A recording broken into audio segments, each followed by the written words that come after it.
Hey guys, welcome to government jobs Gyan YouTube channel. Guys, आज की इस वीडियो में हम बात करेंगे इंडियन कोस्ट गार्ड के new recruitment notification online form apply process के बारे में। जी हाँ दोस्तों, इंडियन कोस्ट गार्ड भारतीय तटरक्षक ने यहाँ पर नाविक जीडी और नाविक डीबी के 300 खाली पदों को भरने के लिए नोटिफिकेशन रिलीज कर दिया है।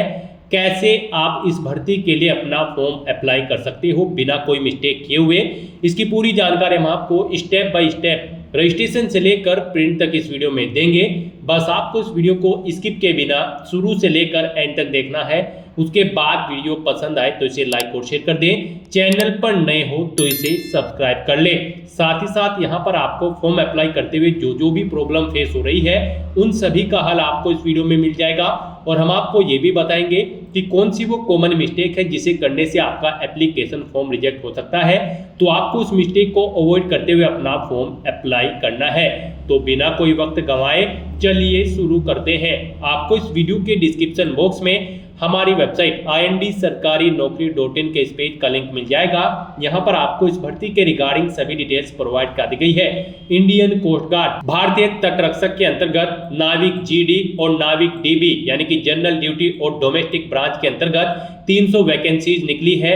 यहाँ पर आप 11 फरवरी 2025 से 25 फरवरी 2025 तक अपने फॉर्म अप्लाई कर सकते हो।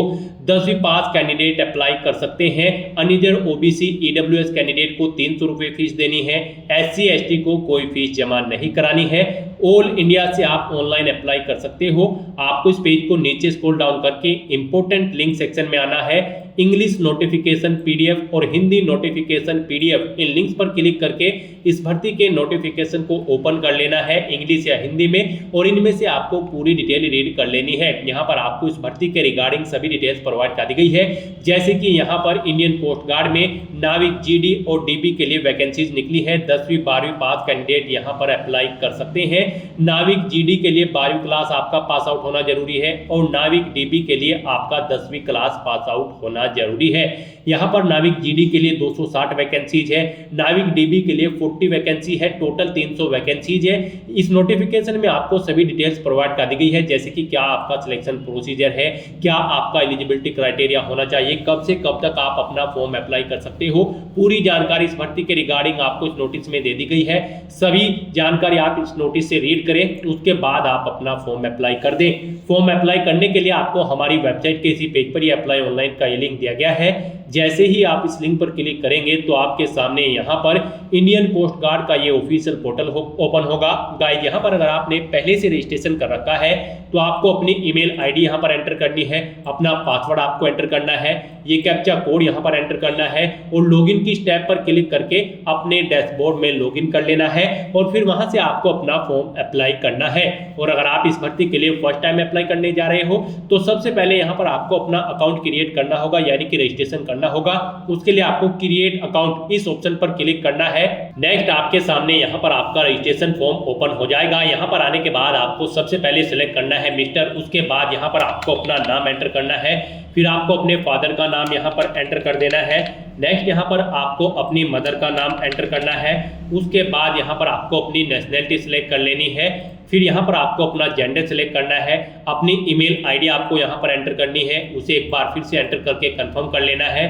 फिर आपको अपना 10 डिजिट का मोबाइल नंबर यहाँ पर एंटर करना है और उसके बाद आपको यहाँ पर जनरेट OTP ऑप्शन पर क्लिक कर देना है। फिर आपके रजिस्टर्ड मोबाइल नंबर और ईमेल आईडी पर 2 OTP आएंगे। आपको अलग अलग कॉलम में ईमेल आईडी वाले कॉलम में ईमेल आईडी वाला OTP एंटर करना है और जो OTP आपके मोबाइल नंबर पर आया है वो यहाँ पर आपको एंटर करना है OTP ऑन SMS इस कॉलम में। और फिर यहाँ पर आपसे पूछा गया है कि आपको इस भर्ती के बारे में कैसे पता चला है, फेसबुक से, इंस्टाग्राम से, व्हाट्सएप से, टेलीग्राम से या फिर किसी एम्प्लॉयमेंट न्यूज से। आप ऑप्शन सेलेक्ट करें, फिर यहाँ पर आप सबमिट बटन पर क्लिक कर दें। उसके बाद आपके सामने मैसेज शो हो जाएगा, आपका रजिस्ट्रेशन यहाँ पर सक्सेसफुली कंप्लीट हो चुका है। अब आपको ओके के इस बटन पर क्लिक करना है और फिर यहाँ पर आपके रजिस्टर्ड मोबाइल नंबर और ईमेल आईडी पर एक लॉगिन आईडी और पासवर्ड सबमिट किए गए हैं। वो ईमेल आईडी यहाँ पर आपको एंटर करनी है, अपना पासवर्ड आपको एंटर करना है, ये कैप्चा कोड आपको यहाँ पर एंटर करना है और लॉगिन की स्टेप पर क्लिक कर देना है।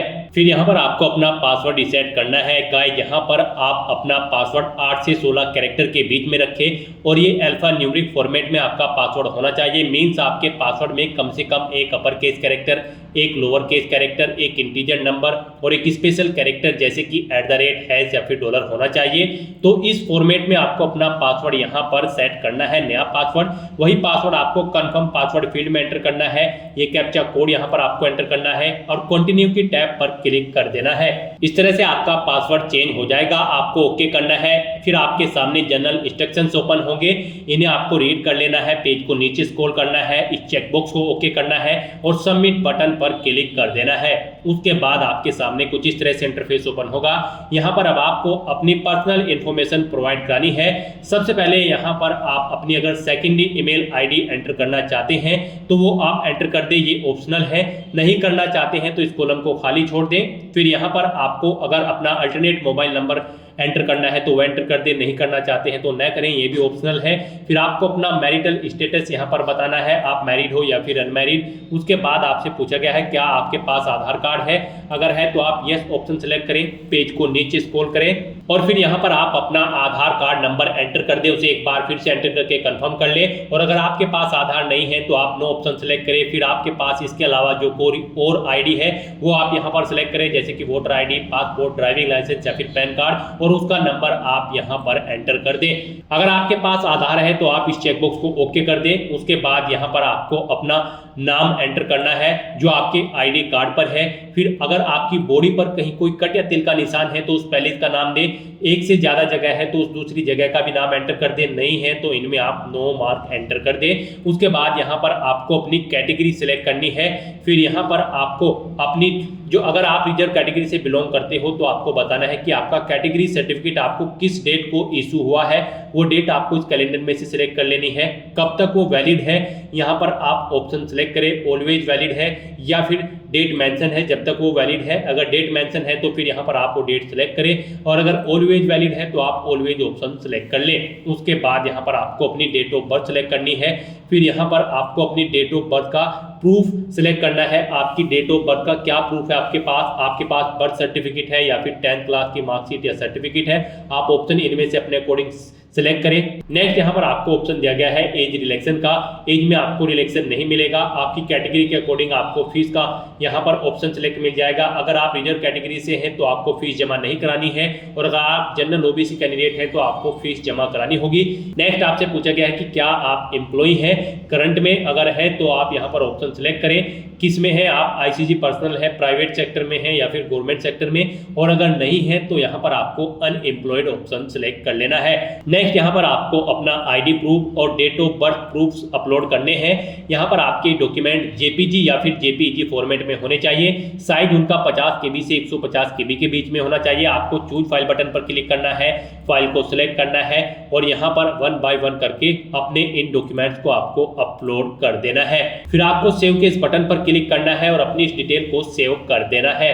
नेक्स्ट यहाँ पर आपको अपनी पोस्ट सिलेक्ट करनी है। आप किस पोस्ट के लिए अप्लाई करना चाहते हैं, नाविक डोमेस्टिक ब्रांच यानी कि नाविक डीबी या फिर नाविक जनरल ड्यूटी यानी कि नाविक जीडी।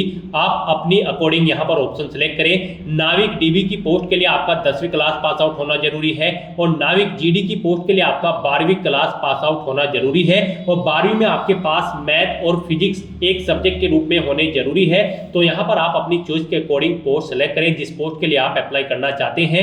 फिर यहाँ पर सेव के बटन पर क्लिक करें, ओके करें। नेक्स्ट यहाँ पर आपको अपनी क्वालिफिकेशन की डिटेल देनी है। यहाँ पर आपसे पूछा गया है क्या आपने 10वीं क्लास पास आउट कर ली है, तो यहाँ पर आपको यस ऑप्शन सेलेक्ट करना है।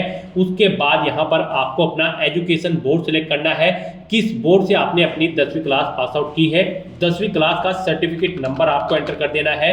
नेक्स्ट यहाँ पर आपसे पूछा गया है आपका जो 10वीं का रिजल्ट है वो परसेंटेज में है, सीजीपीए में है या फिर ग्रेड में है। आप ऑप्शन सिलेक्ट करें यहाँ पर। उसके बाद आपसे पूछा गया है आपके पास 10वीं क्लास में कितने सब्जेक्ट थे, वो यहाँ पर आप एंटर करें। कब आपने पास आउट की है अपनी 10वीं क्लास, वो ईयर आप यहाँ पर सिलेक्ट करें। फिर यहाँ पर आपसे पूछा गया है कि क्या आपके पास यहाँ पर एडिशनल मार्कशीट है 10वीं के लिए, अगर है तो यहाँ पर आप यस ऑप्शन सिलेक्ट करें, नहीं है तो यहाँ पर आप नो ऑप्शन सिलेक्ट कर लें। उसके बाद यहाँ पर आपको सब्जेक्ट वाइज अपने मार्क्स एंटर करने हैं। यहाँ पर आप ऐड सब्जेक्ट इस ऑप्शन पर क्लिक करें, फिर यहाँ पर आप सब्जेक्ट का नाम एंटर करें, फिर आपने कितने मार्क्स ऑब्टेन किए हैं वो यहाँ पर आप एंटर करें, मैक्सिमम कितने मार्क्स थे जिसमें से आपने मार्क्स ऑब्टेन किए हैं वो एंटर करें, और फिर आप ऐड सब्जेक्ट इस बटन पर क्लिक करें। इस तरह से अब यहाँ पर आपको वन बाय वन करके अपने सभी सब्जेक्ट्स के नेम, उनमें कितने मार्क्स आपने ऑब्टेन किए हैं वो एंटर करने हैं, मैक्सिमम मार्क्स कितने हैं वो एंटर करने हैं, और अपने सब्जेक्ट की डिटेल्स आपको यहाँ पर ऐड कर देनी है, और फिर आपको सेव बटन पर क्लिक करना है। इस तरह से आपकी 10वीं क्लास की डिटेल सक्सेसफुली ऐड हो जाएगी। अब आपको अपनी 12वीं क्लास की डिटेल प्रोवाइड करानी है। अगर आप यहाँ पर नाविक जीडी की पोस्ट के लिए अप्लाई कर रहे हैं, और अगर आप नाविक डीबी की पोस्ट के लिए अप्लाई कर रहे हैं, तो बस आपको अपनी 10वीं क्लास की डिटेल देनी होगी। जीडी के लिए आपको 12वीं क्लास की भी डिटेल देनी होगी। यहाँ पर आपसे पूछा गया है क्या आपने 12वीं क्लास पास आउट कर ली है, तो यहाँ पर आपको यस ऑप्शन सेलेक्ट करना है, एजुकेशन बोर्ड सेलेक्ट करना है जिस बोर्ड से आपने अपनी 12वीं क्लास पास आउट की है, सर्टिफिकेट नंबर देना है 12वीं का, फिर आपको यहाँ पर पूछा गया है आपके जो मार्क्स हैं वो परसेंटेज में है, सीजीपीए में है या फिर ग्रेड में। यहाँ पर उसके बाद आपने कब पास आउट की है अपनी 12वीं, वो यहाँ पर आप ईयर सेलेक्ट करें। फिर आपसे पूछा गया है क्या आपके पास 12वीं की एडिशनल मार्कशीट है, अगर है तो यस करें, नहीं तो नो ऑप्शन सेलेक्ट करें। उसके बाद आपसे यहाँ पर पूछा गया है आपके पास 12वीं में कितने सब्जेक्ट थे, यहाँ पर आप एंटर करें जितने सब्जेक्ट आपके पास थे। फिर यहाँ पर आपको अपने सब्जेक्ट की डिटेल देनी है। यहाँ पर 12वीं क्लास में आपके पास फिजिक्स और मैथमेटिक्स होना जरूरी है। अगर आप यहाँ पर नाविक जीडी की पोस्ट के लिए अप्लाई करने जा रहे हैं तो फिजिक्स और मैथमेटिक्स आपके पास 12वीं क्लास में होना यहाँ पर जरूरी है। तो सबसे पहले आपको फिजिक्स के मार्क्स देने हैं, कितने मार्क्स आपके फिजिक्स में आए थे, टोटल कितने मार्क्स थे जिसमें से मार्क्स आए थे वो एंटर करने हैं। फिर यहाँ पर आपको ऐसे ही अपने मैथ के मार्क्स एंटर कर देने हैं। उसके बाद आपके पास जो और सब्जेक्ट्स हैं उनकी डिटेल आपको देनी है, जैसे कि इनके अलावा आपके पास जो भी सब्जेक्ट है वो यहाँ पर आप एंटर करें, कितने मार्क्स आपने ऑब्टेन किए हैं वो एंटर करें, टोटल कितने मार्क्स थे जिसमें से मार्क्स आपने ऑब्टेन किए हैं वो एंटर करें। इस तरह से यहाँ पर आपको अपनी सभी सब्जेक्ट्स के नाम एंटर करके उनके मार्क्स की डिटेल एंटर कर देनी है, और फिर आपको सेव बटन पर क्लिक करके अपनी 12वीं क्लास की डिटेल भी यहाँ पर सेव कर देनी है। नेक्स्ट यहाँ पर आपको अपनी कम्युनिकेशन डिटेल देनी है। आप अपना परमानेंट एड्रेस यहाँ पर एंटर करें। उसके बाद यहाँ पर आप अपना प्रेजेंट या करंट एड्रेस एंटर करें, और अगर आपका करंट एड्रेस आपके परमानेंट एड्रेस के अकॉर्डिंग सेम है तो आप इस चेकबॉक्स को ओके कर दें। ऑटोमेटिकली आपका प्रेजेंट या करंट एड्रेस आपके परमानेंट एड्रेस के अकॉर्डिंग फिल हो जाएगा। फिर यहाँ पर आपको अपनी डोमिसाइल की डिटेल देनी है। यहाँ पर आप अपना डोमिसाइल स्टेट सेलेक्ट करें, किस स्टेट का आपके पास डोमिसाइल है। फिर आप अपना डोमिसाइल डिस्ट्रिक्ट सेलेक्ट करें, फिर अपने डोमिसाइल का सर्टिफिकेट नंबर यहाँ पर आप एंटर कर दें। उसके बाद कब आपको इशू हुआ है वो डेट आप सेलेक्ट कर लें। फिर आप यहाँ पर अपना डोमिसाइल सर्टिफिकेट अपलोड कर दें। आप चूज फाइल बटन पर क्लिक करें, फाइल को सिलेक्ट करें और अपना डोमिसाइल सर्टिफिकेट यहाँ पर अपलोड कर दें, और उसके बाद आपको सेव के इस बटन पर क्लिक करके अपनी डिटेल सेव कर देनी है। नेक्स्ट यहाँ पर आपको अपनी कुछ एडिशनल डिटेल देनी है। यहाँ पर आपसे पूछा गया है क्या आपको कभी डिस्चार्ज किया गया है इंडियन आर्मी, इंडियन नेवी या फिर इंडियन एयरफोर्स या फिर किसी गवर्नमेंट ऑर्गेनाइजेशन से। अगर किया गया है तो आप यस ऑप्शन सेलेक्ट रहने दें, और फिर यहाँ पर आप ऑर्गेनाइजेशन का नाम दें किसमें आपको यहाँ पर डिस्चार्ज किया गया है, और अगर नहीं किया गया है तो आप नो ऑप्शन सेलेक्ट कर ले। उसके बाद यहाँ पर आपके कैरेक्टर से रिलेटेड कुछ क्वेश्चन पूछे गए हैं, इनमें आपको नो ऑप्शन सेलेक्ट कर लेने हैं। मोस्टली यहाँ पर आपको नो ऑप्शन सेलेक्ट करने होंगे। फिर यहाँ पर आपको सबमिट बटन पर क्लिक कर देना है, आपकी एडिशनल डिटेल सेव हो जाएगी। नेक्स्ट यहाँ पर आपको अपना फोटो सिग्नेचर अपलोड करने हैं। गाइस आपको इस सेक्शन में केयरफुली अपना फोटो सिग्नेचर अपलोड करने हैं। यही वो सेक्शन है जिसमें अगर आप गलती करोगे तो आपका एप्लीकेशन फॉर्म रिजेक्ट हो सकता है। तो आपको दी गई गाइडलाइंस के अकॉर्डिंग ही अपना फोटो सिग्नेचर अपलोड करने हैं। यहाँ पर आपका जो फोटो होगा पासपोर्ट साइज फोटो, उस फाइल का नाम आपकी पासपोर्ट _फोटोग्राफ होना चाहिए। सिग्नेचर की फाइल का नाम आपकी सिग्नेचर होना चाहिए, और ये जेपीजी या फिर जेपीईजी फॉर्मेट में होने चाहिए। यहाँ पर आपको ये फोटो सिग्नेचर 10 KB से 150 KB के बीच में होने चाहिए। यहाँ पर आपको चूज फाइल बटन पर क्लिक करना है, फाइल को सिलेक्ट कर लेना है, और फिर यहाँ पर आपको इन्हें अपलोड कर देना है। फाइल को सिलेक्ट करने के बाद आपको कंटिन्यू टू इमेज करेक्शन इस ऑप्शन पर क्लिक करना है। फिर आपको इस पेज को नीचे स्क्रॉल करना है, प्रीव्यू इमेज पर क्लिक करना है और सबमिट बटन पर क्लिक कर देना है। इस तरह से यहाँ पर आपको अपना फोटो सिग्नेचर अपलोड कर देने हैं। सेव के बटन पर क्लिक करके इन्हें सेव कर देना है। फिर आपको अपनी लाइव इमेज यहाँ पर कैप्चर करनी है, अपना फोटो लाइव यहाँ पर आपको कैप्चर करना होगा। अपने लैपटॉप या फिर मोबाइल से आप स्टार्ट कैमरा ऑप्शन पर क्लिक करें और अपना लाइव फोटो यहाँ पर कैप्चर कर दें और फिर आपको यहाँ पर सेव बटन पर क्लिक कर देना है। यहाँ पर लाइव फोटो कैप्चर करते हुए कैंडिडेट को प्रॉब्लम फेस हो रही होगी। गाइस यहाँ पर आप जब अपना फोटो कैप्चर करेंगे तो उस रूम में आपकी लाइट प्रॉपर वे में होनी चाहिए और क्लियर और नीट आपका फोटो यहाँ पर होना चाहिए। जो आपके सामने यहाँ पर सर्कल होगा उसमें जब वो ग्रीन कलर का हो जाएगा तभी यहाँ पर आपका फोटो कैप्चर होगा। आपको प्रॉपर वे में अपना हेड उस सर्कल के सेंटर में लेकर आना है, तभी यहाँ पर आपका फोटो लाइव कैप्चर होगा। इस तरह से अपने फोटो सिग्नेचर अपलोड करने के बाद और लाइव फोटो कैप्चर करने के बाद आपको सेव बटन पर क्लिक कर देना है। अपने इन फोटो सिग्नेचर्स को सेव कर देना है। नेक्स्ट यहाँ पर आपको अपनी एग्जाम सिटी सिलेक्ट करनी है। यहाँ पर आपको 5 चॉइसेस दी गई है। आप पहले यहाँ पर स्टेट सिलेक्ट करें, उसके बाद यहाँ पर आप सिटी सिलेक्ट करें। इस तरह से यहाँ पर आप जिस सिटी को फर्स्ट नंबर पर प्रेफरेंस देना चाहते हैं उसे यहाँ पर आप फर्स्ट नंबर पर सिलेक्ट करें, जिसे सेकंड प्रेफरेंस देना चाहते हैं उसे आप सेकंड नंबर पर सिलेक्ट कर लें। इस तरह से यहाँ पर आपको अपनी 5 एग्जाम सिटी सिलेक्ट कर लेनी है अपनी चॉइस के अकॉर्डिंग और फिर आपको सेव के इस बटन पर क्लिक करके अपनी डिटेल सेव कर देनी है। नेक्स्ट यहाँ पर आपको अपने स्टेज सेकंड के एग्जाम के लिए भी अपनी एग्जाम सिटी सिलेक्ट कर लेनी है। यहाँ पर भी आपको 5 चॉइसेस दी गई है। आप जिस नंबर पर जिस सिटी को प्रेफरेंस देना चाहते हैं उस पर आप सिलेक्ट करें और फिर आप सेव के इस बटन पर क्लिक करके अपनी सेकंड स्टेज के एग्जाम की एग्जाम सिटी भी सेव कर दें। नेक्स्ट आपको आपके एप्लीकेशन फॉर्म का पूरा प्रीव्यू यहाँ पर आपको शो कर दिया गया है। आपको इस पेज को नीचे स्क्रॉल डाउन करना है और यहाँ पर आने के बाद आपको डिक्लेरेशन सेक्शन में सिटी देनी है अपनी। उसके बाद आपको इन इंस्ट्रक्शंस को रीड कर लेना है, इन डिक्लेरेशन सेक्शन को, और फिर आपको इन सभी चेक बॉक्सेस को ओके कर देना है। उसके बाद आपको प्रिंट प्रीव्यू ऑप्शन पर क्लिक करके अपने एप्लीकेशन फॉर्म का एक प्रीव्यू चेकआउट कर लेना है या फिर उसका हार्ड कॉपी प्रिंट आउट ले लेना है। उसके बाद आप इस पेज को नीचे स्क्रॉल डाउन करें, फिर आपको यहाँ पर कुछ इंस्ट्रक्शंस रीड करने हैं। इनका आंसर आपको यस या नो में प्रोवाइड कराना है। यहाँ पर आपसे पूछा गया है क्या आपने अपना एप्लीकेशन फॉर्म यहाँ पर उसका प्रीव्यू चेकआउट कर लिया है सबमिट करने से पहले, तो यहाँ पर आपको यस ऑप्शन सेलेक्ट करना है। उसके बाद आपसे पूछा गया है कि क्या यहाँ पर आपने जो डॉक्यूमेंट अपलोड किए हैं उन्हें आप एडिट करना चाहते हैं। अगर चाहते हैं तो यस करें, नहीं तो नो ऑप्शन पर सेलेक्ट करें।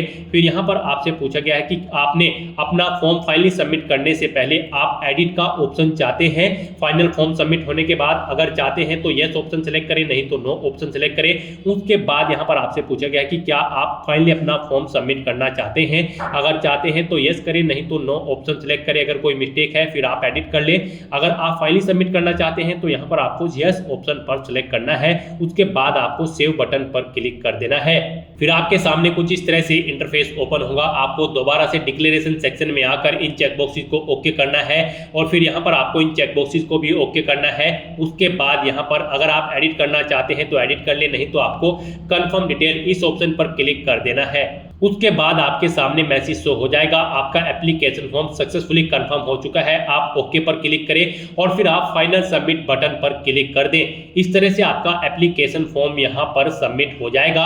गाइस यहाँ पर अगर आप SC ST कैंडिडेट हैं तो आपका एप्लीकेशन फॉर्म बिना कोई फीस जमा कराए हुए सबमिट हो जाएगा, और अगर आप अनरिजर्व OBC EWS कैंडिडेट हैं तो आपको 300 रुपये पहले फीस के रूप में जमा कराने होंगे। यानी कि फीस पेमेंट का ऑप्शन आपके सामने आएगा। आपको debit card, credit card, net banking या UPI के थ्रू अपना फीस पेमेंट कर देना है और उसके बाद आपका फॉर्म सबमिट हो जाएगा। सक्सेसफुली फॉर्म सबमिट होने के बाद यहाँ पर आपको व्यू एप्लीकेशन फॉर्म इस लिंक पर क्लिक करना है। आपके फॉर्म की सभी डिटेल्स यहाँ पर आपको शो कर दी गई है। आप प्रिंट के बटन पर क्लिक करके अपने एप्लीकेशन फॉर्म का एक हार्ड कॉपी प्रिंट आउट ले ले, फ्यूचर यूज के लिए, फ्यूचर रेफरेंस के लिए। इस तरह से यहाँ पर आपका इंडियन कोस्ट गार्ड CGEPT 2/2025 नाविक GD और DB का एप्लीकेशन फॉर्म सबमिट हो जाएगा।